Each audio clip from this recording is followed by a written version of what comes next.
improved skill levels of your staff members and your ability to get more high-level work done. Effective delegating also develops trust.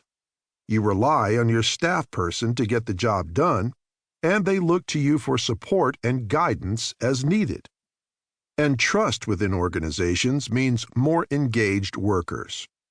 Finally, delegation strengthens communication, as you and your staff member find new ways to work together, and as your staff person learns how to influence others to complete the assignment. Delegating is also an effective way of assessing staff members' capabilities before offering promotions. Suppose, for example, that you'd like to see if Carlos, a junior member of your engineering team, is ready for a project manager position that is opening up. Assigning him to lead a small project, such as overseeing the redesign and production of a component with a high failure rate, will help you judge his suitability and help him assess his comfort level in that capacity in a fairly low-risk way. If you and Carlos agree that additional training is advisable before he can be promoted, you can work it into his career development plan. To achieve these benefits, you must not only delegate, but do so effectively. This book shows you how. Building a foundation for effective delegating. Are you spending more time doing and less time managing? If you always seem to have too much rudimentary work to do, or if you find yourself on the job nights and weekends trying to keep up with endless lower-level administrative tasks, assigning some of your work to staff members could help you free up some time for other higher-level activities, such as prepping for an important board meeting or policy development.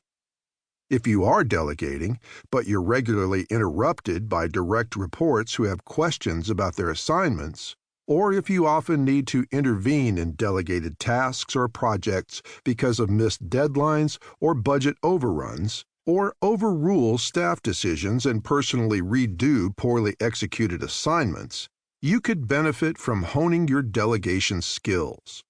Perhaps you've been directed to offload some of your work to a colleague you now must oversee, a scenario that requires well-tuned delegation skills and finesse. Finally, if your employees complain when you delegate work, if morale in your group seems low, or if turnover is high, it might be time to move from just delegating to delegating well. In this book, we'll walk you through the fundamentals of choosing the right work to delegate, preparing to delegate thoughtfully, making the assignment crystal clear, and monitoring progress effectively. But throughout that process, you'll also want to address big-picture needs, such as creating an environment that fosters productive delegation, establishing management practices that promote delegation, and banishing your own concerns and fears about delegating. Establish the right environment. Creating a workplace that encourages and supports delegating can help you gain cooperation from your staff. Here are some tips to help set up the right atmosphere, especially as you make and communicate the assignment. Making the assignment. When you delegate work, you're more likely to rally enthusiasm and support from your staff if you consider the following as you balance assignments. Delegate entire projects or functions when possible, not just portions, to help increase your employees' motivation and commitment. Avoid assigning only tedious or difficult jobs. While it's sometimes necessary to share grunt work, like database entry, on larger projects, try to balance the less desirable jobs with tasks that captivate the staff and might gain recognition for your employees, such as representing the team at a trade show.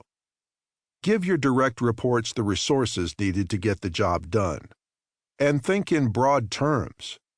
Resources could be people, additional staff, or simply an introduction to someone they'll need to work with, tools, such as software or training, information or development opportunities, anything that can help employees learn, resolve issues, and handle assignments on their own. Delegate to people who